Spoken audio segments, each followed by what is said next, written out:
नमस्कार साथियों, मैं केस्टेट का अभ्यर्थी हूँ, मेरिट लिस्ट में हूँ। साथियों, मैं आज ये वीडियो बहुत सोच समझकर बना रहा हूँ और मैं इसलिए बना रहा हूँ कि मेरे जितने भी साथी लोग हैं, आप मुझे सलाह देना कि हम लोगों को क्या करना उचित होगा। क्या मैं जो सोच रहा हूँ ये सही है या गलत है, क्योंकि मैं अकेले नहीं बढ़ूंगा। जब तक आप लोगों का समर्थन न प्राप्त हो, आप लोग हाँ न बोल दो, तब तक मैं अपने विचार से सिर्फ काम नहीं करूंगा, क्योंकि ये मेरा व्यक्तिगत मसला नहीं है। मसला ये है कि 2019 से लेकर के और आज तक सरकार ने विज्ञापन से लेकर के आज तक हमारे साथ क्या किया, सारा चीज़ पता है। चाहे आर.के. महाजन का मिनट्स ऑफ द मीटिंग्स की बात हो, चाहे आर.के. महाजन का वो लेटर जो उन्होंने बिहार बोर्ड को भेजा था कि कैसे परीक्षा लेना है, रिक्ति के बराबर विषयवार कोटिवार रिजल्ट घोषित करना है। गिरवर दयाल जी को आदेश दिया गया था कि आप चिट्ठी भेजिए, मार्गदर्शिका उपलब्ध कराना कि कैसे एग्जामिनेशन होगा, मार्गदर्शिका को उपलब्ध कराना। मार्गदर्शिका में सारा चीज़ लिखा हुआ रहता है। खैर वो हम लोगों के पास नहीं है, लेकिन मैं कोशिश करता हूँ उसको उपलब्ध कराऊँ मैं। और गिरवर दयाल जी का एक और लेटर जो हम लोगों को मिला था कि कंप्यूटर साइंस में 1000 सीट बढ़ाने को लेकर के, और साथ में नीचे में एक रिमाइंडर लिख देना कि जो रिजल्ट घोषित किया जाएगा वो विषयवार कोटिवार रिक्ति के बराबर होगा। बिहार बोर्ड के द्वारा विज्ञापन हुआ, उसमें स्पष्ट रूप से यह वर्णित है, कहीं भी ऐसा नहीं होता है। बजावदे आनंद किशोर जी ने प्रेस कॉन्फ्रेंस किया था, प्रेस कॉन्फ्रेंस में स्पष्ट रूप से वर्णित है कि क्या क्या मसला है। अखबारों में उन्होंने दिया था, अखबार में विज्ञापन दिया था, स्पष्ट रूप से वर्णित है। अंत में वर्णित यहाँ तक है कि हम लोगों का रिजल्ट भी दिया है तो विज्ञापन का पालन करते हुए दिया है।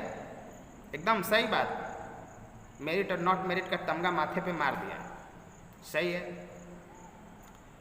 लेकिन अगर हम लोगों के साथ सरकार जो दोहरी नीति अपना रही है, मानसिक प्रताड़ित कर रही है, मानसिक रूप से हम लोगों को जो है प्रताड़ित कर रही है, और 2019 से लेकर के अभी तक के वक्त को बर्बाद करने की वो जो कोशिश कर रही है, यानी बहाली प्रक्रिया को ख़त्म कर करके वो हम लोगों को परेशान करने की कोशिश कर रही है। जाहिर सी बात है, हम लोगों को आर्थिक नुकसान, मानसिक नुकसान, हमारा इज्जत प्रतिष्ठा का भी नुकसान हुआ।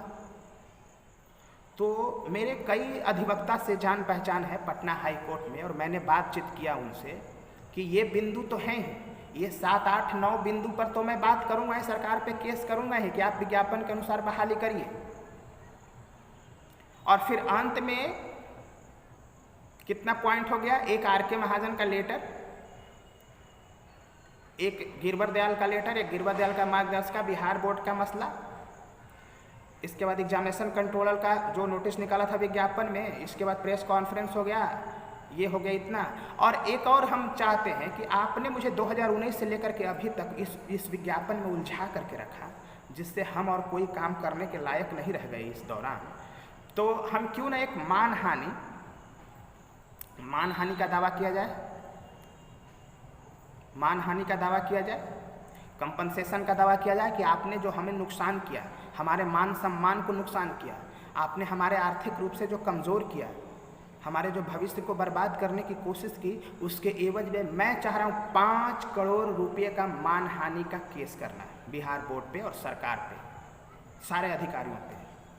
मैं चाहता हूँ आप लोगों की तरफ से कोई विचार आए कि ये विचार सही है कि गलत है, क्योंकि उन्होंने विज्ञापन दिया था, विज्ञापन के अनुसार हम 2 साल तक लगभग इंतजार कर लिए, और 2 साल तक इंतजार करने के बाद आप विज्ञापन को अचानक से रिजल्ट के बाद कैसे बदल सकते हो? हमारे वक्त को बर्बाद कर दिया आपने। 2 बार एग्जाम हुआ, परीक्षा कोरोना काल में मैंने एग्जाम दिया, आपने सारे चीज़ को ख़त्म करके एक झटके में एक लेटर में ख़त्म कर दिया। तो इसका कंपनसेशन, इसकी भरपाई कौन करेगा? तो मित्रों, मैं चाह रहा हूं कि इस पे 5 करोड़ रुपये का मानहानि का दावा किया जाए कि अगर हमें नौकरी नहीं दिया गया तो कम से कम जीवन यापन करने के लिए 5 करोड़ रुपये दिए जाएं, क्योंकि विज्ञापन के अनुसार, विज्ञापन के शर्तों को मान करके मैंने फॉर्म भरा था। उन्होंने 2 साल तक मुझे उलझा करके रखा, वो अंत में विज्ञापन को ही रद्द कर दिया, विज्ञापन को ही रद्द कर दिया। इसीलिए हमारा जो नुकसान हुआ, जो हमारी मान सम्मान की नुकसान पहुंची, उसको, क्योंकि 5 दिन तक तो हम नौकर बन चुके थे, टीचर बन चुके थे ना, जितना सीट उतना ही कोटिवार और विषयवार अगर रिजल्ट आ जाए तो कोई भी समझ लेगा कि भाई टीचर तो बन ही चुका है, आज बने कल बने।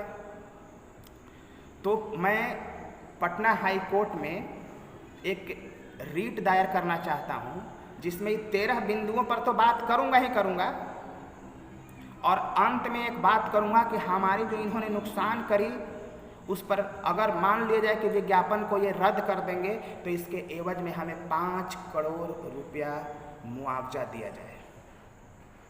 आप लोग जरा सोचिएगा इस मसले पे कि क्या किया जाए, ये सही है कि गलत है। मेरा स्टैंड, मेरे विचार से सही है, और मैंने कई अधिवक्ताओं से बात किया, उन्होंने कहा कि बिल्कुल ये मुआवजा बनता है। किसी का हक नहीं है, अधिकार नहीं है कि किसी का जीवन को बर्बाद करे, किसी के वक्त को बर्बाद कर सके। सरकार किसी एक की नहीं होती।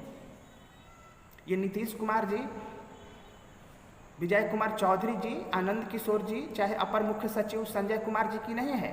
ये सरकार हम सबका है, और सरकार में बैठे लोग इस तरह के निर्णय नहीं ले सकते कि आप किसी को 2 साल तक उलझा के रखोगे और 2 साल के बाद सीधे मार दोगे कि सीधे खत्म हो जाए।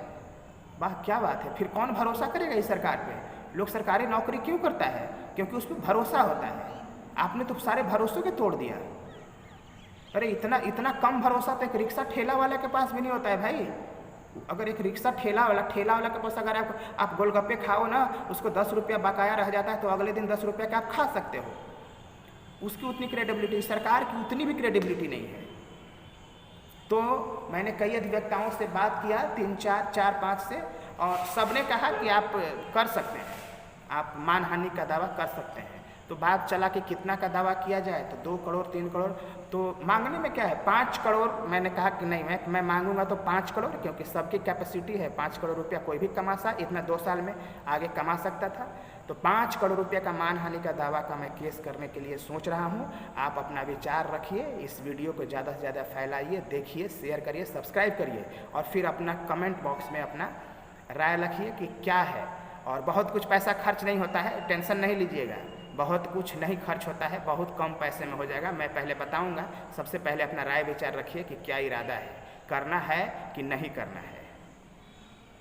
जिस तरह से लोगों का विचार आएगा उस पर मैं आगे से बात करूंगा। तो अपना होगा कि एक मेरिट वालों की तरफ से एक और केस एक्स्ट्रा हो जाएगा, प्लस में ये मानहानि का केस भी हो जाएगा कि सरकार ने हमको इतना दिन तक जो प्रताड़ित किया, नौकरी से सीधे बाहर कर दिया, तो सबसे पहले बाहर करने के लिए सरकार को सज़ा दिया जाए।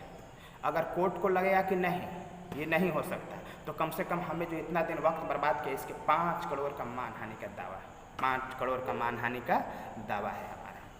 तो सरकार हिल जाएगी, उसकी औकात नहीं है जो 5 करोड़ रुपया कंपनसेशन दे।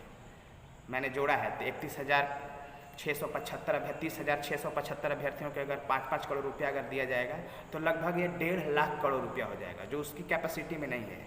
वो 1,000-2,000 करोड़ तो मैनेज नहीं होता, वो 1.5 लाख करोड़ रुपया कहाँ से मैनेज करेंगे। तो वो डर जाएगी, वो उनको डरना होगा, उनको बैकफुट पे जाना होगा। और चूँकि हम लोग सच्चाई के रास्ते पर हैं, कोर्ट में ताकत नहीं चलता, कोर्ट में सच्चाई चलता है। कोर्ट किसी एक का नहीं है, कोर्ट सबका है। और न्यायालय जो न्यायमूर्ति होते हैं, उनको जस्टिस का मतलब हिंदी में न्यायमूर्ति कहते हैं, वो ईश्वर का एक रूप है। तो वहाँ पे ताकत की बात नहीं है, डरिएगा नहीं कि मुख्यमंत्री बहुत बड़ा है, शिक्षा मंत्री बहुत बड़ा, अपर मुख्य सचिव बड़ा है, बिहार बोर्ड का चेयरमैन बहुत बड़ा है, उन लोग हम लोग को रगड़ देगा, ऐसा बिल्कुल नहीं होगा, बिल्कुल नहीं होगा। मैंने कई अधिवक्ताओं से बात किया जाता है कि केस जो है वो तथ्यों के आधार पर जीते जाते हैं, न कि स्टेटस के आधार पर जीते जाते हैं, पैसा के आधार पर जीते जाते हैं, बिल्कुल नहीं। तो मैं चाहता हूं कि एक हाई कोर्ट में ऐसा रीट दायर करूं जिसमें 13 बिंदु तो रहे ही, वो अपना हम लोगों को भले नौकरी मिले, हम लोगों को पहली प्राथमिकता नौकरी है, और दूसरी चीज़ ये करेंगे कि हम लोगों को जो है प्रताड़ित कर रहे हैं, इसमें 5 करोड़ का मुआवजा दिया जाए। तो इन्हीं शब्दों के साथ मैं अपनी वाणी को विराम देता हूँ। मेरे साथियों, अपना कमेंट बॉक्स में अपना राय ज़रूर लिखना। फिर उसके बाद मैं फिर कल परसों में एक अलग वीडियो बनाऊँगा, फिर देखूँगा कि क्या आगे करना है। और इस चैनल को सब्सक्राइब करिएगा, शेयर करिएगा और लाइक करिएगा। तो इन्हीं शब्दों के साथ अपनी वाणी को विराम देता हूँ। धन्यवाद।